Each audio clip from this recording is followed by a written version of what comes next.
नमस्कार, आप देख रहे हैं हिंदी खबर। आपके साथ में हूं मोनिका सिंह। स्वतंत्रता दिवस के मौके पर प्रधानमंत्री नरेंद्र मोदी ने देश को संबोधित करते हुए देश के दुश्मनों पर करारा प्रहार किया। 104 मिनट के अपने भाषण में प्रधानमंत्री मोदी ने ऑपरेशन सिंदूर का जिक्र करते हुए सुदर्शन चक्र से लेकर जीएसटी तक कई बड़े ऐलान किए। साथ ही अमेरिकी राष्ट्रपति ट्रंप के टैरिफ का भी करारा जवाब दिया।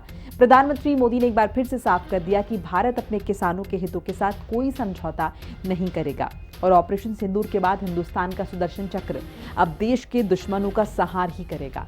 इसके अलावा प्रधानमंत्री ने बदलती डेमोग्राफी के विषय में देशवासियों को आगाह करते हुए कहा कि सोची समझी साजिश के तहत देश में एक नए संकट के बीज बोए जा रहे हैं, जिसे मोदी किसी भी कीमत पर बर्दाश्त नहीं करेंगे। देखिए हिंदी खबर की ये स्पेशल रिपोर्ट।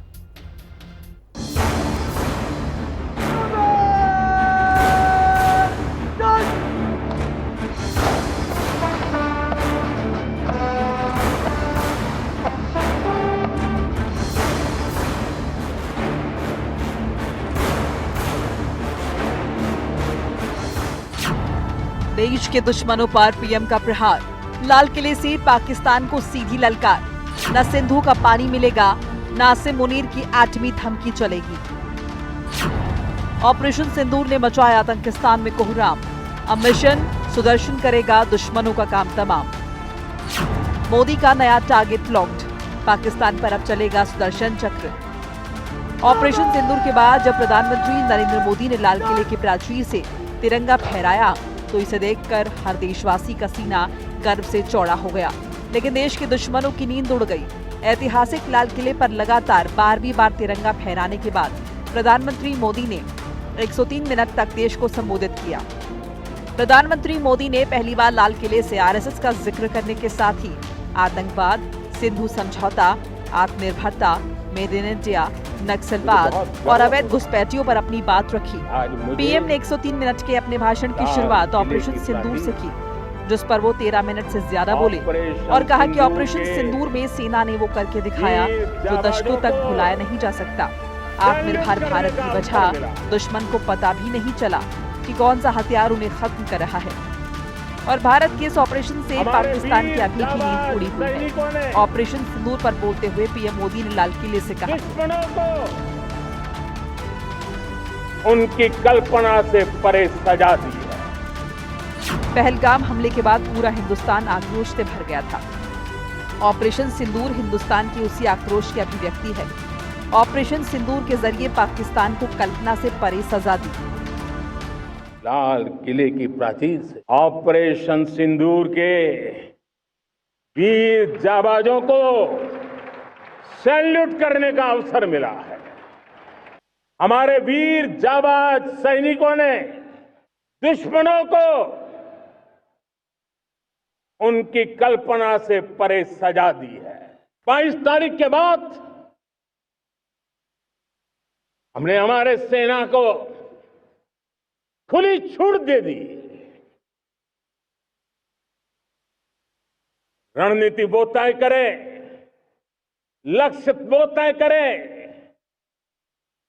समय भी वो चुने और हमारी सेना ने वो करके दिखाया जो कई दशकों तक कभी हुआ नहीं था। सैकड़ों किलोमीटर दुश्मन की धरती पर घुस करके आतंकी हेडक्वार्टर्स को मिट्टी में मिला दिया। पीएम मोदी ने जब ध्वजारोहण किया उस दौरान आकाश में भारतीय वायुसेना के Mi-17 हेलीकॉप्टर पुष्प वर्षा करते नजर आए, जिसमें एक हेलीकॉप्टर ने तिरंगा लहराया तो दूसरा हेलीकॉप्टर ऑपरेशन सिंदूर का बैनर तले फूलों की बारिश करता रहा। पीएम मोदी ने एक बार फिर पाकिस्तान को चेतावनी देते हुए कहा कि आतंक और आतंकियों को पालने पोसने वालों को अब हम अलग अलग नहीं मानते और भारत अब किसी भी तरह का न्यूक्लियर ब्लैकमेल नहीं सहेगा। पीएम ने सिंधु जल संधि का भी जिक्र किया और कहा कि भारत ने तय किया है कि खून और पानी साथ साथ नहीं बहेंगे और अगर आगे भी दुश्मनों ने कोशिश जारी रखी तो हमारी सेना तय करेंगी कि सेना की शर्तों पर सेना जो लक्ष्य तय करे उसे हम अमल में लाएंगे। अब हमने एक न्यू नॉर्मल प्रस्थापित किया। आतंक को और आतंकी को पालने पोसने वालों को, आतंकियों को ताकत देने वालों को अब हम अलग अलग नहीं मानेंगे। वो मानवता के समान दुश्मन है, उनके बीच कोई फर्क नहीं है। अब भारत ने तय कर लिया है कि न्यूक्लियर की धमकियों को अब हम सहने वाले नहीं हैं। आगे भी अगर दुश्मनों ने ये कोशिश जारी रखी, हमारी सेना तय करेगी, सेना की शर्तों पर, सेना जो समय निर्धारित करे उस समय पर, सेना जो तौर तरीके तय करे उस तौर तरीके से, सेना जो लक्ष्य तय करे उस लक्ष्य को अब हम अमल में ला करके रहने वाले हैं। एक तरफ प्रधानमंत्री मोदी ने पाकिस्तान की सीधी चेतावनी देते हुए कहा कि आगे अगर कोई नापाक हरकत की तो उसका अंजाम ऑपरेशन सिंदूर से भी ज्यादा भयंकर होगा।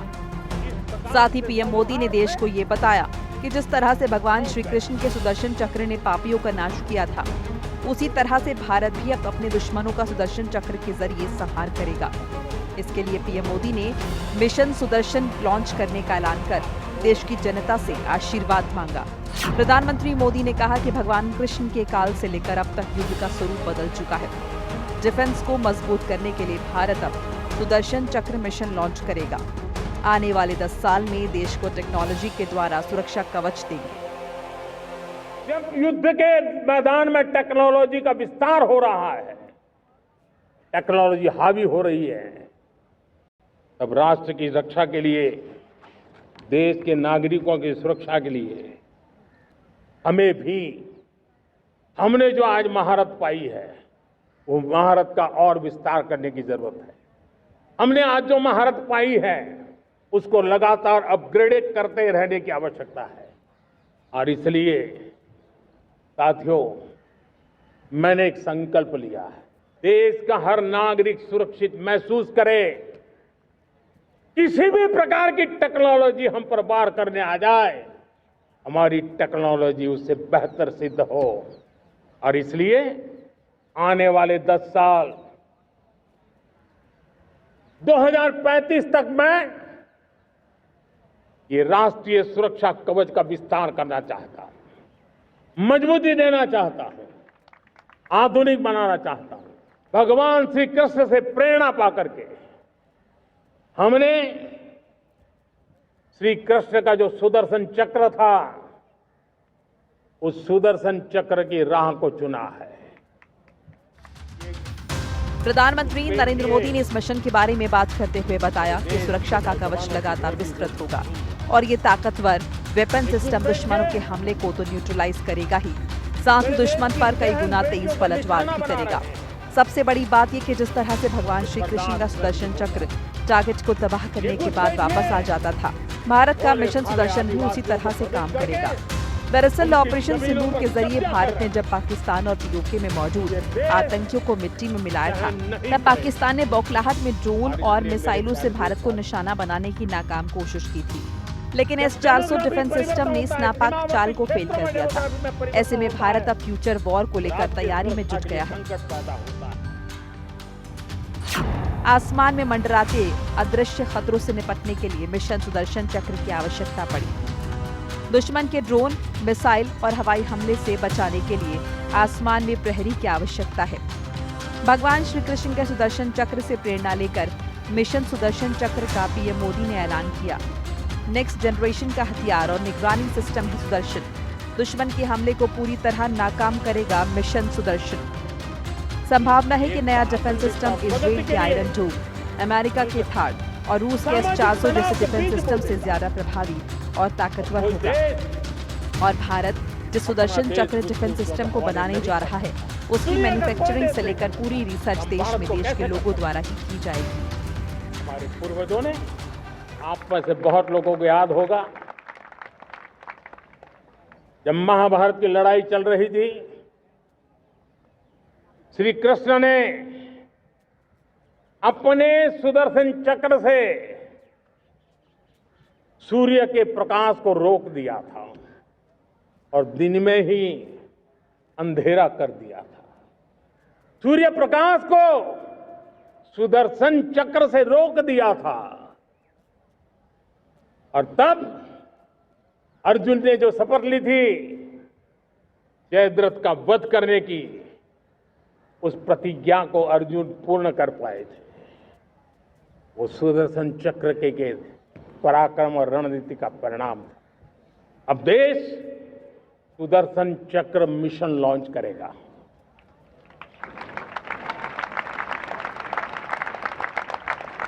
ये मिशन सुदर्शन चक्र एक पावरफुल वेपन सिस्टम दुश्मन के हमले को न्यूट्रलाइज तो करेगा ही करेगा, लेकिन कई गुना ज्यादा दुश्मन पर हिट बैक करेगा। प्रधानमंत्री मोदी ने लाल किले से पाकिस्तान को दो टूक शब्दों में जवाब दिया तो अमेरिकी राष्ट्रपति ट्रंप के टैरिफ पर भी करार प्रहार किया। साथ ही जीएसटी से लेकर नौजवान रोजगार योजना तक कई बड़े ऐलान किए। प्रधानमंत्री मोदी ने टैरिफ का नाम लिए बगैर ट्रंप को संदेश देते हुए कहा, भारत अपने किसानों, पशुपालकों, मछुआरों के संबंध में कभी भी कोई समझौता स्वीकार नहीं करेगा। मोदी ने कहा, किसानों के हित से कोई समझौता नहीं। किसान, मछुआरे और पशुपालन हमारी प्राथमिकता। किसान विरोधी नीति के खिलाफ मोदी दीवार बनकर खड़ा है। भारत के किसान, भारत के पशुपालक, भारत के मछुआरे, ये हमारी सबसे बड़ी प्राथमिकता है। भारत के किसान, भारत के मछुआरे, भारत के पशुपालक, उनसे जुड़ी किसी भी अहितकारी नीति के आगे मोदी दीवार बन के खड़ा है।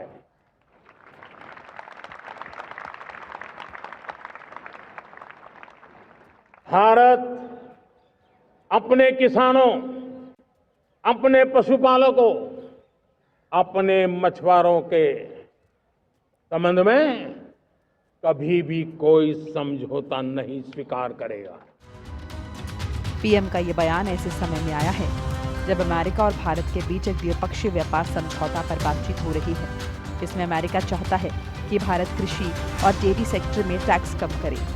साथ ही मक्का, सोयाबीन, सेब, बादाम, एथेनॉल जैसे सामान पर टैरिफ कम करने और अमेरिकी डेयरी उत्पादों को भारत में ज्यादा बेचने की अनुमति दे, जिसे भारत मानने को तैयार नहीं है। साथ ही पीएम मोदी ने जीएसटी में बड़े बदलाव का ऐलान कर आम लोगों के लिए टैक्स का बोझ कम करने की भी बात की है। पीएम मोदी ने कहा कि जीएसटी को और बेहतर बनाने के लिए खास कमेटी बनाई गई है, जिसने राज्यों से बातचीत के बाद नई योजना बनाई। इन सुधारों से आम आदमी के इस्तेमाल की चीजों पर टैक्स कम होगा, छोटे और मझोले कारोबार को बड़ा फायदा होगा और रोजमर्रा की चीजें सस्ती होने से अर्थव्यवस्था को ताकत मिलेगी। इस दिवाली में आपको एक बहुत बड़ा तोहफा देशवासियों को मिलने वाला है। पिछले 8 साल से हमने जीएसटी का बहुत बड़ा रिफॉर्म किया। पूरे देश में टैक्स के बर्डन को कम किया, टैक्स की व्यवस्थाओं को सरल किया और 8 साल के बाद समय की मांग है कि हम एक बार उसको रिव्यू करें। हमने एक हाई पावर कमेटी को बिठा करके रिव्यू शुरू किया, राज्यों से भी विचार विमर्श किया और मेरे प्यारे देशवासियों, हम नेक्स्ट जनरेशन जीएसटी रिफॉर्म्स लेकर के आ रहे हैं। ये दिवाली के अंदर आपके लिए तोहफा बन जाएंगे। सामान्य मानवीय की जरूरतों के टैक्स भारी मात्रा में कम कर दिए जाएंगे। बहुत बड़ी सुविधा बढ़ेगी। हमारे एमएसएमई, हमारे लघु उद्यमी, इनको बहुत बड़ा लाभ मिलेगा।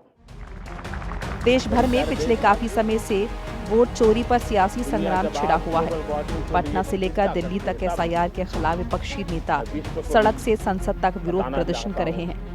एसआईआर पर मचे इस विपक्षी शोर के बीच पीएम मोदी ने हाई पावर डेमोग्राफी मिशन का ऐलान किया। बदलती डेमोग्राफी के विषय में देशवासियों को आगाह करते हुए प्रधानमंत्री ने कहा कि सोची समझी साजिश के तहत देश में एक नए संकट के बीच बोए जा रहे हैं, जिसे मोदी किसी भी कीमत पर बर्दाश्त नहीं करेगा। पीएम मोदी ने घुसपैठियों को लेकर कहा कि देश की डेमोग्राफी को बदला जा रहा है। साजिश के तहत डेमोग्राफी बदली जा रही है। घुसपैठिए हमारे युवाओं की रोजी रोटी छीन रहे हैं। घुसपैठिए बहन बेटियों को निशाना बना रहे हैं। भोले भाले आदिवासियों की जमीन पर कब्जा कर रहे हैं। देश को घुसपैठियों के हवाले नहीं कर सकते। घुसपैठियों को देश सहन नहीं करेगा। मैं आज देश के सामने एक चिंता, एक चुनौती के संबंध में आगाह करना चाहता हूं।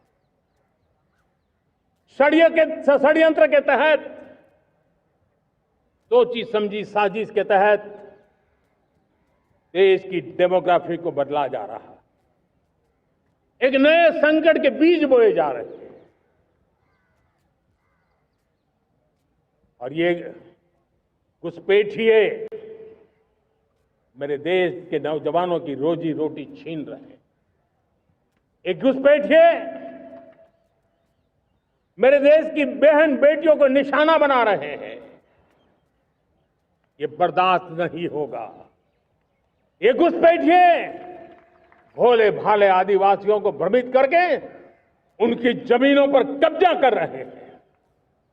ये देश सहन नहीं करेगा। प्रधानमंत्री नरेंद्र मोदी साल 2014 से लगातार लाल किले पर झंडा फहरा रहे हैं और 12 साल में पहली बार पीएम मोदी ने लाल किले की प्राचीर से आरएसएस का जिक्र करते हुए सभी स्वयंसेवकों को नमन किया। प्रधानमंत्री मोदी ने कहा कि आरएसएस दुनिया का सबसे बड़ा एनजीओ है जो सेवा, समर्पण के भाव और व्यक्ति निर्माण से राष्ट्र निर्माण के संकल्प के साथ मातृभूमि के लिए अपना जीवन समर्पित कर रखा है और 100 साल की राष्ट्र सेवा बहुत ही गौरवपूर्ण है। हिंदी खबर की स्पेशल रिपोर्ट।